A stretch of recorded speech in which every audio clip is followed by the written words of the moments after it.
It's great to be back on Fourth Church ground and to be with you today. And Lucy Forster-Smith, our Associate Executive Pastor, will be around to join us, and Jim Garner is with us, the outgoing Chair of Adult Education.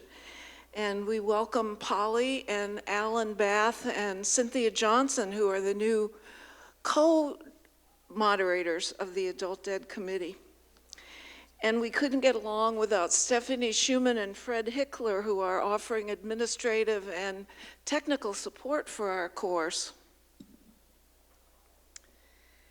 You received handouts when you came, and you will need those as we go along in the course. And they reference some of the key resources that are undergirding this class together. And I invite you to find two of them and kind of put them on the top of your pile. One is called Questions to Ask of Our Trees, and the other is Guidelines for Responding to Stories. And there were crayons and paper to pick up so that you might sketch a tree. The tree will be a framework that we will use for telling our stories. I want to offer a quick recap of last week. We were rained thoroughly on, and we did start, but not everyone could get here. Just a quick recap. We were invited to ponder how amazing it is that we just showed up on the planet one day. We had no control over when, where, how, to whom. We just showed up and started weaving a life from that point on. And in this class, we're using the metaphor of narrative to talk about that weaving work of our life. You know, from the beginning, the stories we hear, we tell, we revise, we're exposed to shape our identity, who we believe we are, our sense of purpose, our desires, our hopes, what we believe and value, and how we relate to others. And stories that we hear and tell can injure, and they can heal because we live in power setups that privilege some people and cultures, values, norms over others. And so to tell our story, to use the framework of a tree, it will guide us in identifying key people, skills, places. I drew a Norfolk pine because I love Norfolk pines. They go well inside. And there are roots, people that were important in my ancestry, some of them that I identified. Norfolk pines have a long, slender trunk. Then there are branches, and then for a Norfolk pine, the fruit are kind of the sprouts of new growth. And by golly, there's a little bug heading toward the tree, which could be a past challenge I had to face. Maybe it's a challenge coming up. And then there's the ground I'm standing on right now in my daily activities. You'll find more details on your handout sheet about how to work with your tree and jot down things.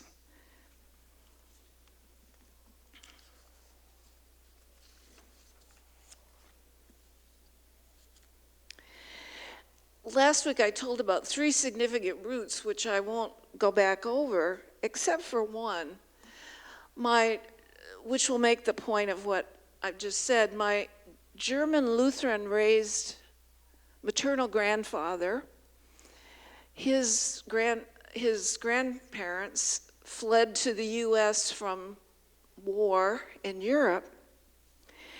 And he was a kind, soft-spoken fellow who taught me lots of things and encouraged me to keep on going to school and keep on seeing the world. He was an athlete all of his life. He had the respect of his peers.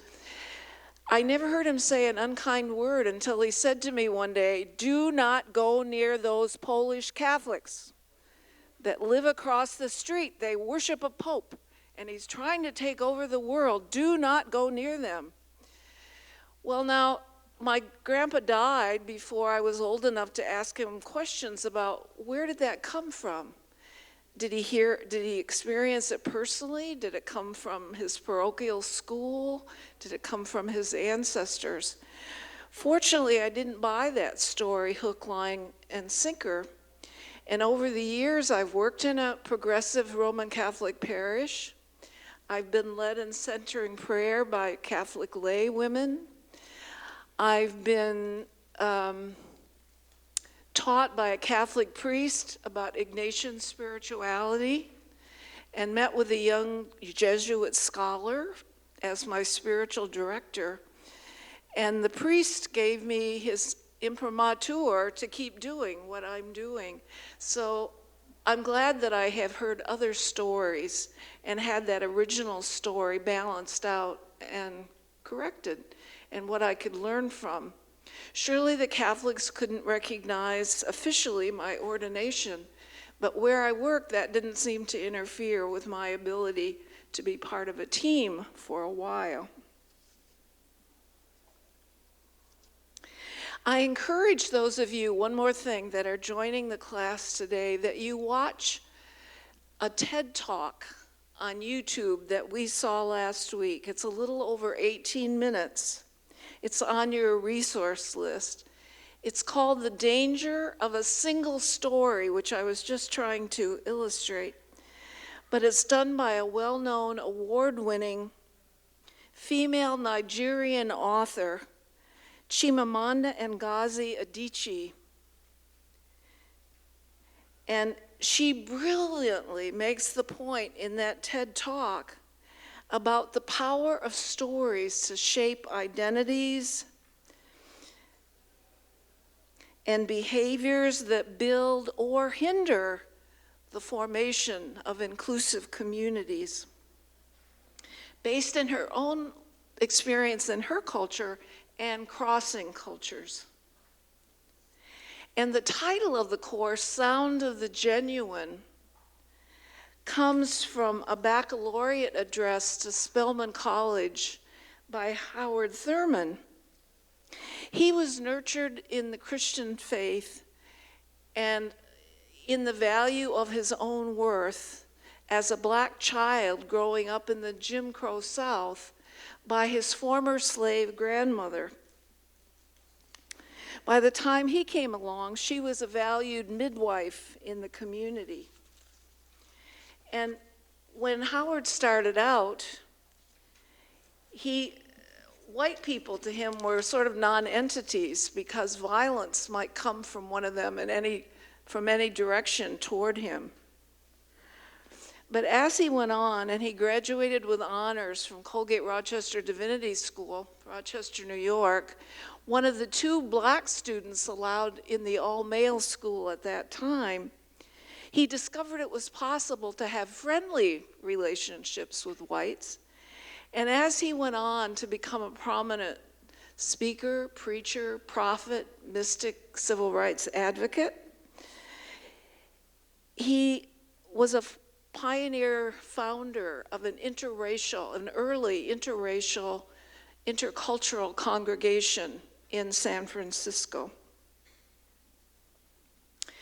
Finally, one last thing from where this title comes from. He wrote a classic called Jesus and the Disinherited. He distinguished between the religion of Jesus and the Christian church because he had seen the Christian church go off the rails many times and lose track of Jesus and the call of Jesus. And he saw in Jesus God looking through the eyes of Jesus to look at creation, and people looking into the eyes of Jesus and seeing God loving them taking them in, wanting to tutor them in what it is to be a human being in all the glory and struggle. And when those eyes come together, and when those voices hear one another, and when they join in a community, that's the sound of the genuine, what Thurman called music to God's ears, and that's on your. So now as we prepare to welcome our storyteller today, just a quick word about listening. Try to step out of the roles you play every day, whatever that role is, and just take the story in with your body, your heart, your mind. Just let yourself be drawn in to the story. Listen for the possibilities along with the problems. Listen and watch for a gesture or a word that kind of catches your attention. Listen to the storyteller. Think about what her story suggests about her purposes, her values, her beliefs, her hopes, her dreams, her commitments. And finally, think about what it is about your own life and work that accounts for what caught your attention in her story. There are words from Dietrich Bonhoeffer, who grew up as a man of privilege in Germany, German Lutheran pastor and teacher, lost his life in resisting the Nazis. But he writes in his book, Life Together, about listening as a ministry we church people have to offer each other. To quit talking, searching for a word, and take someone's story in. People are hungry to be heard. At the conclusion of our storyteller's story, I'm going to invite you to talk together in twos and share some of the response to those questions that I just gave you and that are on your list, and then to share with the storyteller, and then she will share back how your words influenced her.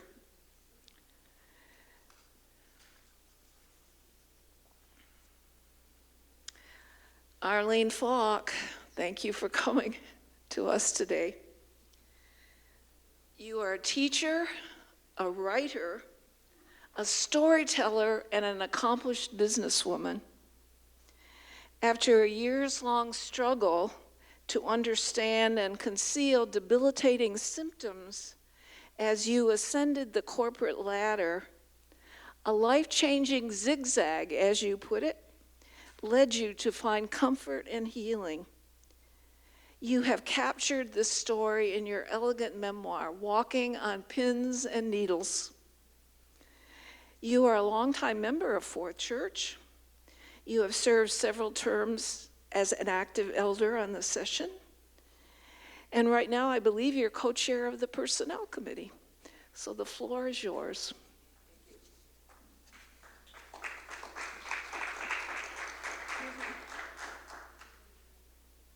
Thank you so much, Carol. I really appreciate it. It's great to be here, and my thank you for coming and for your interest. And also, a shout out to Carol for inviting me, and also the Adult Education Committee. I really appreciate it. I love that the basis of what we're talking about in the paradigm is a tree. Is a tree in terms of roots all the way up to the branches, the leaves, and the fruit.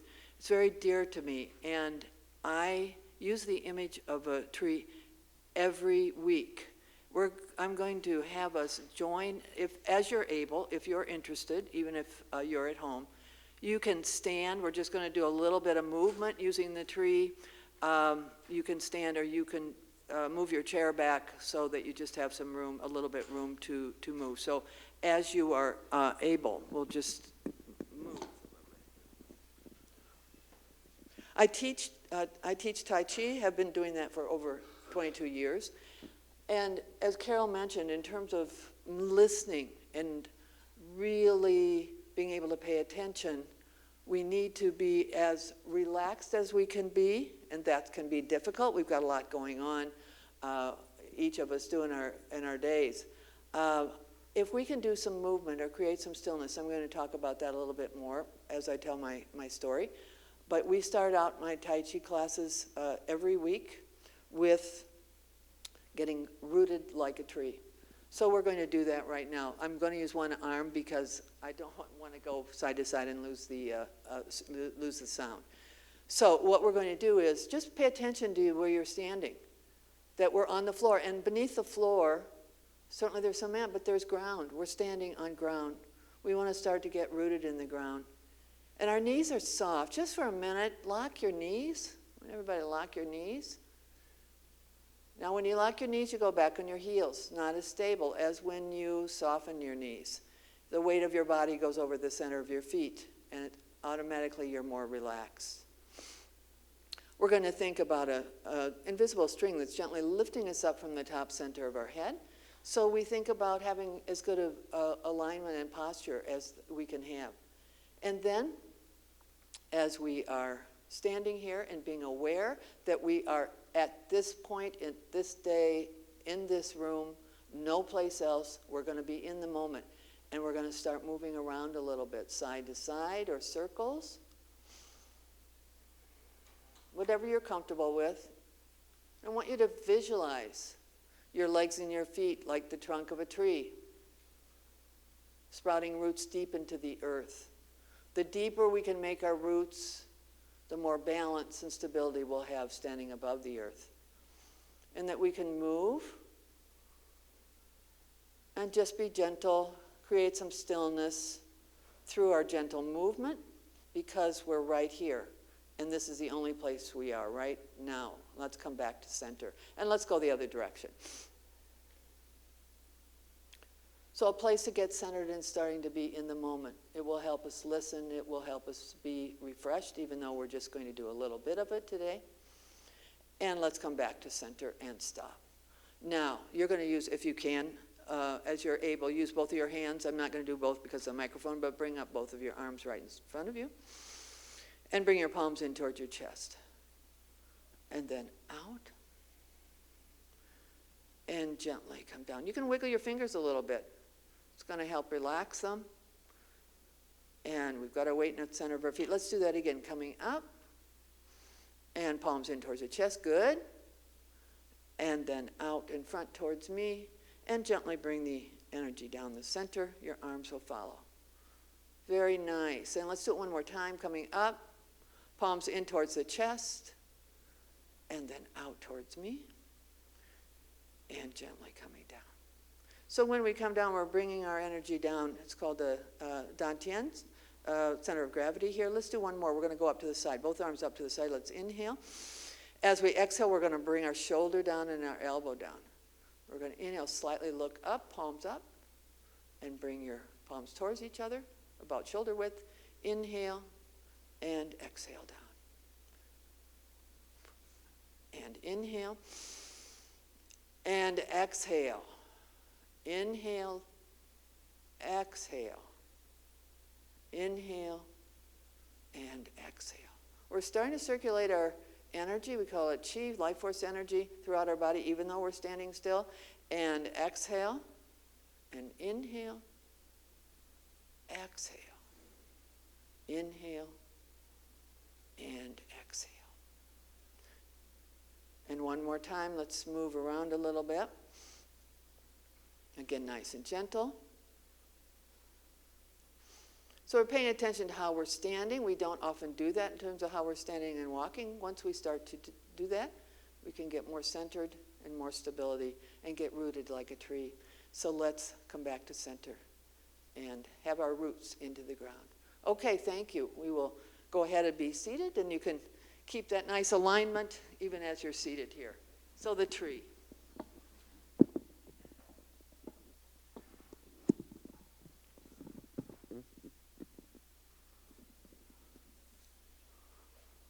Okay. What I'm going to do is briefly give you a summary of my story, and then I'll talk about the pieces of the story, just a summary of that in relation to what Carol has designed with looking at the tree. The stories, I'm so glad that talk about the genuine, because I have learned that authenticity, truthfulness in our stories can really connect us, and connect us with people we don't have anything in common with, or maybe we have certain ideas about them, the way they look, what they're doing, and we find out differently. So storytelling is very important, and it's been quite a journey for me. So my story is that I grew up in a small town in about 2 hours from Chicago, and I going to skip to college, graduated from college, started my first job, was really excited to get started in my career. I was an achiever, did some really good things in college, and 3 months into my job, my first job out of college, I lost the feeling from my waist down completely. So that was scary. I didn't know anybody. I was living in Minneapolis at the time. No diagnosis, had a number of tests, no diagnosis, and it stayed there for a while. I was young, and so I thought, well, let's get on with it. That was that, even not knowing, wanted to move ahead. So I did move ahead. I went to grad school and had a couple symptoms that I just said, oh, I wonder what that is, some numbness in my side, but thought, I didn't pay too much attention. And then, it's about 10 years after that first incident, I started having more symptoms. I was living in New York City, and I was having a lot of trouble walking. Used a cane. I used a cane for 15 years. They could not diagnose it. They thought maybe it was multiple sclerosis, but wasn't sure. Just a reminder for everybody, MRI didn't exist at the time. In the 70s and 80s, it wasn't until late 80s, early 90s that there was an MRI. So CAT scans, spinal taps, those kinds of things. I kept on going. It was mind over matter. So I was achieving, and I was getting promotions in my career and doing well. And I had an opportunity to come to Chicago to develop a new department. I worked for United Airlines.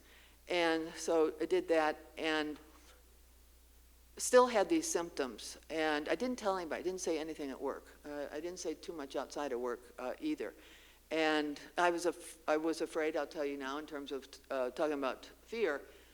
What would people think, that I might be weak or I wasn't up to doing the job, that kind of thing. It was at a time when there weren't many women who were in positions of responsibility, so we were singled out, and there were comments made, so that was an extra, I don't want to say it wasn't necessarily a burden, but a bit of a burden at the time that we had to give more. So I kept on going until I couldn't anymore. My body stopped me. And I was in my office and I had fatigue so profound. In my book, I talk about like being hit by kryptonite, Superman being hit by kryptonite. It was debilitating. And so I was very weak. I got myself home. I went to lie on my couch, and I thought, as I had previously, okay, well, here's another thing that I have to go through and face. But I'll get through it. I've gotten through other things. And I thought, a couple of weeks. I laid on my couch for 2 years. So that was, and it went through who am I, what's my future? I really wasn't sure. And all my good decision-making, leadership skills meant nothing. It just wasn't helpful at all. So through a series of events, as Carol mentioned in my summary, called a zigzag series of events, I jumped into the unknown, and I went to see a very gifted healer who was an acupuncturist, and started to see her and had some good results. It was like, aha, I'm starting to see a little bit of difference here, very, very slow, but that started, and she recommended Tai Chi. And I started Tai Chi, and it also was slow. I sat in a chair for the first year and a half when I was doing, learning Tai Chi. And Tai Chi, I'm a good poster person for Tai Chi now because it changed my life. It transformed my life.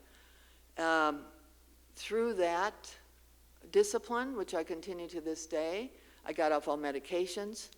I have a different life, and we hear mind-body integration. I thought I took care of my body, even when I was in the corporate world. You know, I went to health clubs, I walked, I played squash at the time, but I didn't realize till later that it is being still, that there needs to be stillness to have the mind and the body together and listen to what the body has to say. The body has some wisdom. So that's generally my story that I'm here today to talk about, and the reason I wrote a book. My Tai Chi student said, you know, I've been wanting to do something for my health for a long time, and I just haven't gotten motivated. I just can't, you know, I either don't have time or something stops me, until I heard your story. And when I heard your story, it made me get off my couch. It made me get out the door and to come and take your class. And if it's not a class, it might be, you know, change of diet, or it might be in a personal relationship. It could be a number of things that we all face. We all have those things in our own story. And so that was the impetus that not enabled me, but pushed me to actually think about writing a book. I have writing in my background. I majored in journalism in undergraduate school. And use words a lot. One of the things that I want to mention about the words and talking about stories. Words are powerful, positive and negative. And I took some of you might be familiar with the Writers' Workshop in University of Iowa. They have a quite famous Writers' Workshop. And they do summer courses and summer festivals. And I went one year, and one of my teachers said, it's very simple. And she was talking about writing, but it's very simple. There's only two things that we need to know about words. There's only two things that have to do with words: the words themselves and the sequence of words. And so when you think about that, it's very powerful and it's very true. When in writing my book, those of you who have done some writing will know this, is that I was really careful about words, but when we went through the editing process, even more so, it's like, what is the right word for action or to convey what we want to convey? So the words we use are very important. So with that, that's briefly it, and I will just go through now the talking about the tree. I think I'll step over here. Might not all be able to see it real well, but I went through the process of what Carol suggested. It's really helpful. I know art is used as a healing method, and I found it helpful to do some pictures, even though I'm not a good artist. It's like, it will help me visualize. It helps me go back to that place. But starting with ancestors, important. I put mom and dad. I was fortunate to have a mother and father who were kind, had a strong work ethic, and that they did have a family unit. My mother from ancestors from Western Europe, my father from Eastern Europe.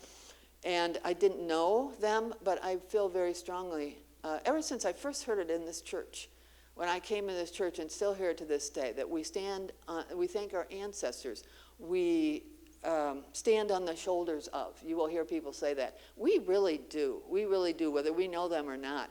And I think it's really good storytelling to talk about ancestors as much as we can. Still doing some research for my father's side. We found out not until after he died that he was Jewish. So that opened up a whole new lineage, and members of my family are still doing some research on his background. So looking at the roots, I've talked about the roots being important, that we being rooted and finding our roots in whatever that means for us. So when we go up to the trunk, some significant things, plus and minus, that have happened. What came to my mind was I put a graduation cap, educated. I had the privilege, I will say, of being educated and having the opportunity to go to college and to grad school.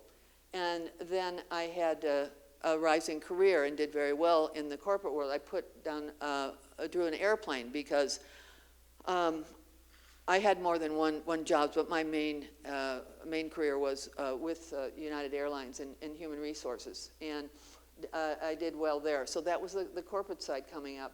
And then you will see that I have above the education a stick figure with a cane, because that was my reality, even in the corporate setting, that I, on the day-to-day, was wondering how I was going to get across the street, or if I could get across the street before the light changed. And then my little purple couch here, about laying on my couch for 2 years trying to figure out what to do.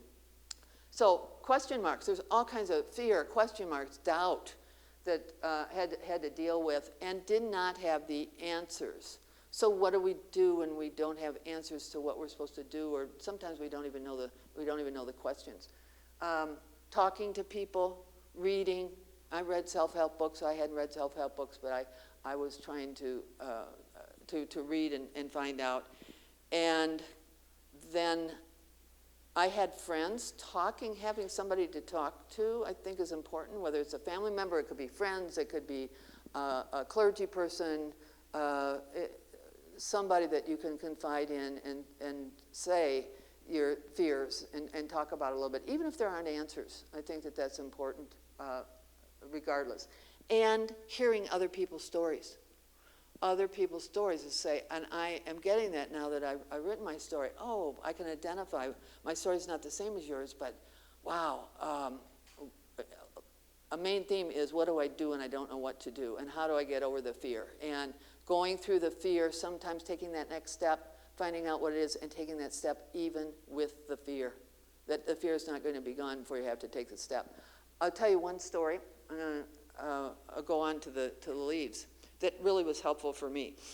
I went to a seminar. It was in the early 90s. And the seminar leader was talking about words, thoughts, ideas. And he said, the thoughts we think about today were the same thoughts we had yesterday. And what we think about tomorrow will be the same thoughts we have today. We keep rehashing the same thoughts again and again. That's just part of what we do. And we're not going to move ahead until we get some new thoughts. How can you have new thoughts or do something different if you don't have any room for a new thought to come in? So and he said, it's like a closet. If we don't create some stillness and get rid of or quiet some of the thoughts that we have currently in our head, we're not going to get new thoughts because there's no room. So we have to create some stillness. How do we do that? We do that, we can do it in different ways. We can do it through meditation. We can do it through Tai Chi and yoga. We can also do it by going for a walk, watching a sunset. You don't have to have tools, or you don't have to go to a class, but it's taking time to create some stillness. I think the best ideas and ahas come at those times of stillness, or right after those times of stillness. Another thing that was helpful that he said, and I pass these on if they might be helpful to you, is we think that the unknown is very scary. There's a lot of fear. This could happen. What if this? What if that? He said, think about it. Think about your own life and what you're dealing with. It's very possible that what we're dealing with in the known is scarier than the unknown. We just learn to live with it. And the unknown is where the possibilities are. That's where the new possibilities are. So, in my own story, lying on that couch, I said, a friend had recommended go see this healer. And I was steeped in a Western medical family. I was sort of skeptical. I didn't know what to expect, and it was a little scary. And then those words resonated in my head. And one day took about 5 months. I got off my couch and I went and called her, and then that's when the trajectory started that I've talked about. So the words, moving up to the leaves and up into the branches, a number of words, one step at a time. I live by one step at a time. I could only take one step at a time. And that's all that we should take. We can sometimes try to take on too much. Letting go rather than adding more things. In fact, in Tai Chi is more about letting go than trying harder. So that's a good lesson, and I've learned that I thought letting go and relaxing was stopping what I was doing at some point in time and then going to do something else, to go for a walk, or, I'm going to sit and read and do that. And then when I started to hear it, people talk about it as letting go of something you're already doing, it changed the whole thinking in my mind to I don't have to go somewhere else. I don't have to do something else. I have to deal with where I am right now and let go, whether it's a thought, whether it is something I'm doing, whether it's a person, a relationship. It could be a number of things. Walking is key every day still. I say my gratitude out loud for being able to walk. I do not take it for granted. So I think that's helpful. For me, it took a very serious few decades, I will say. But I don't want to forget that. I don't want to say, okay, well, now I want to go on. So I think that's an important point we know gratitude is helpful, but say it out loud and think about what you're grateful for. I'm grateful for trees also. I love the trees in the paradigm. And I keep going. Those are the words that came to me right away. The people, I'm going to just mention briefly, the healer, I have a couple friends up here, my Tai Chi teachers who talked about, because of being so goal-oriented, achievement-oriented, and then my whole life changed, and now I have changed and still have some of those skills, but in terms of the way I look at life, it's changed completely. Teachers are helpful, and they come in different packages. One of the, I'll say teachers I have up here, I have Tai Chi teachers, but I have a Dr. D who's in my book, who was a neurologist. My neurologist was the one doctor whom I needed more than anybody else. And so I was with him for years. Until that day, I heard him say, there is nothing more I can do for you. To hear that from a doctor who you've trusted for all those years was more than a punch in the stomach. It was, oh my heavens, how can a doctor say that to me? It turned out, now in retrospect, to be the best thing for me, because I couldn't use that. I could have gone to another doctor, but I thought, that's it. I knew when he said that, I had been on so many medications, and it took 21 years to diagnose, but I was diagnosed after 21 years with multiple sclerosis after having an MRI.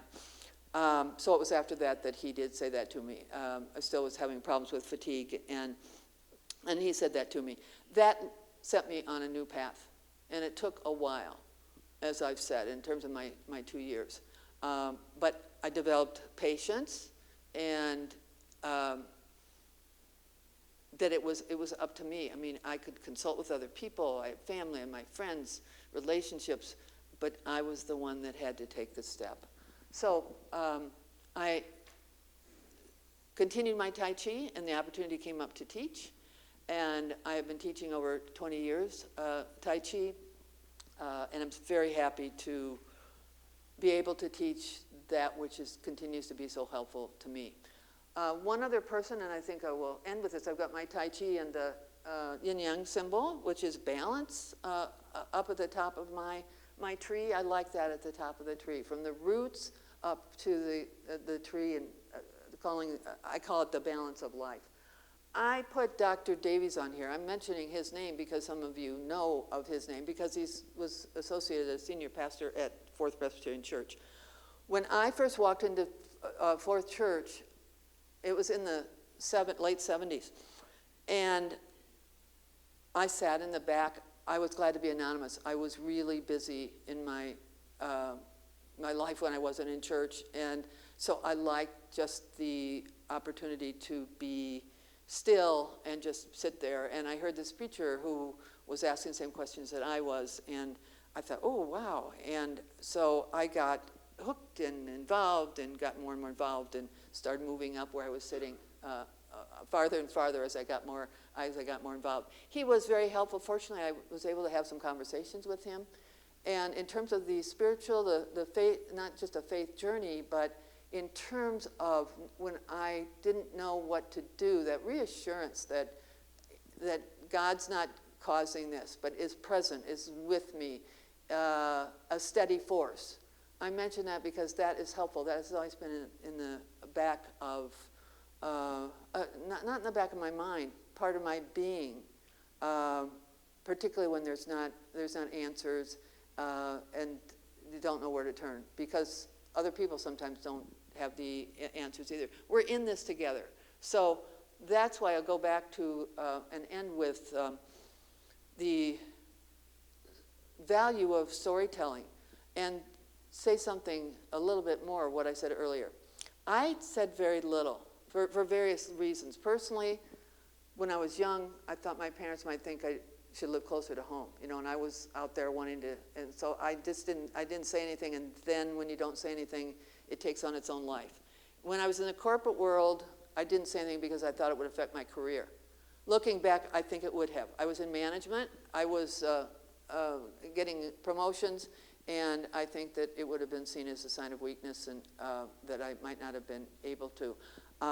So I was able to achieve, I was able to achieve a position where I was in the top 2% of a company of 98,000 people, and that was very unusual at the time. And when I look back, that was nice, but in terms of life and the balance and where I am now,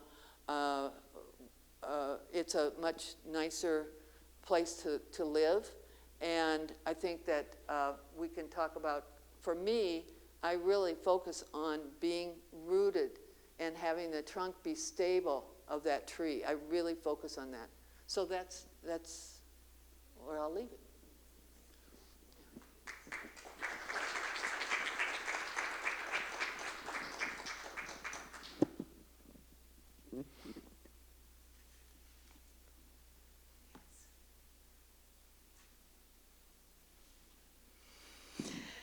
How about you turn to those at your table,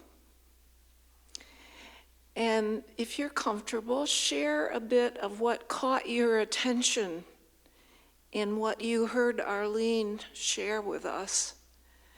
What caught your attention, a word, a phrase, a feeling, an experience, whatever it is, and then ponder, what about your own history do you think links with what you noticed?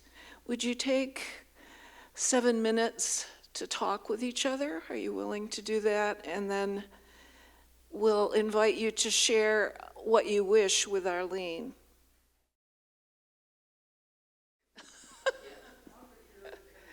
Is someone ready to share something?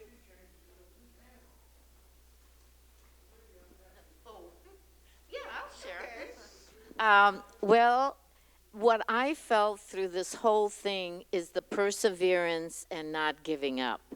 That amazing energy, even with all the traumas and disabilities, you didn't give up.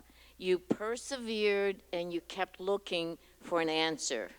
You know, there's a big lesson in that for all of us. Was there something in your life that led you to connect with that particular part of Arlene's story?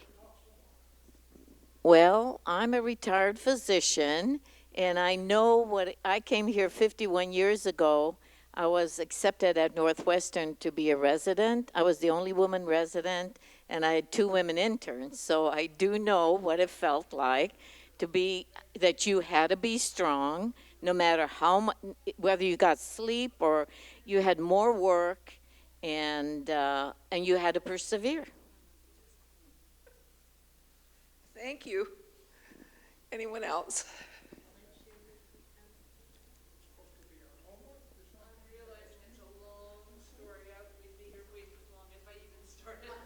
Did you want to share? Other than my gratitude, no. Thank you. Any word from the Lord? I'm always struck by the excuse me, dichotomy of Eastern traditions and Western, and the fact that you were such an achiever and had to work hard at it, and then getting to the discipline of Tai Chi where you do work hard, but you're also giving up things. It's always important part of life. As you said, too, you got to clear space out. And I think that's always interesting coming from a Western perspective, that you have to, the word discipline gives certain suggestions about working hard and keeping the eye on the prize, but then giving up a little bit is suddenly putting the brakes on things, which you did, but also life kind of did to you. That's such a good insight, because it is, I don't know if it's always a dichotomy, but different. One of the things that really helped me was I was spent some winters in San Diego as part of my recovery, and it was a Taoist priest in a Tai Chi class. He had some classes on Taoism, and he was talking about, to your point, learning to wander aimlessly with no fixed destination. So with my mind, my Western everything, it was like, what is that? And I learned it. Can you trust that? And it's not, I don't want to say opposites, but it is a very different paradigm than a goal achievement. It was so helpful for me in terms of being and not doing and starting on that path. So I can still have the goals, and I do that in my committee meetings and stuff, and have that part of me.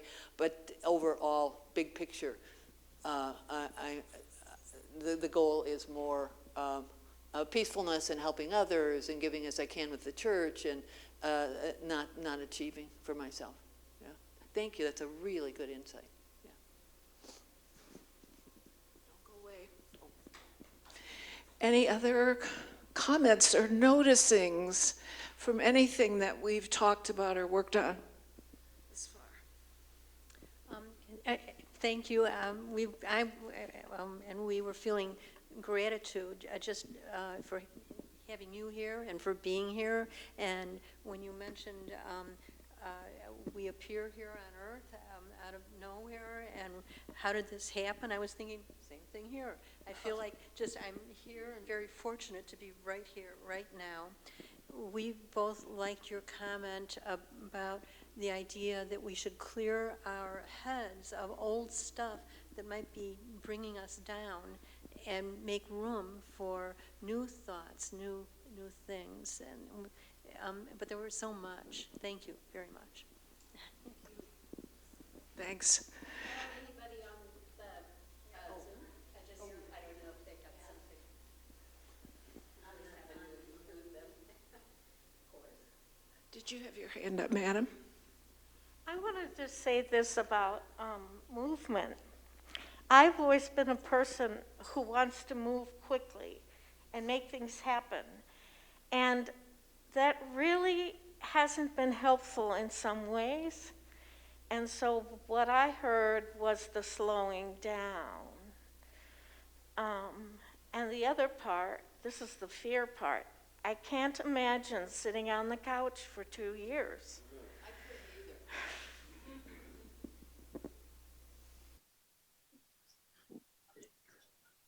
Carol, Yes. I'll share something on the Zoom. Hi there. Hello from North Carolina.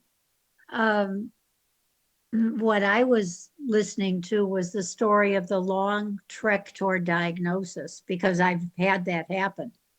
I grew up being very unathletic, very clumsy. Every time I tried to do something, I ended up with a sprain or something.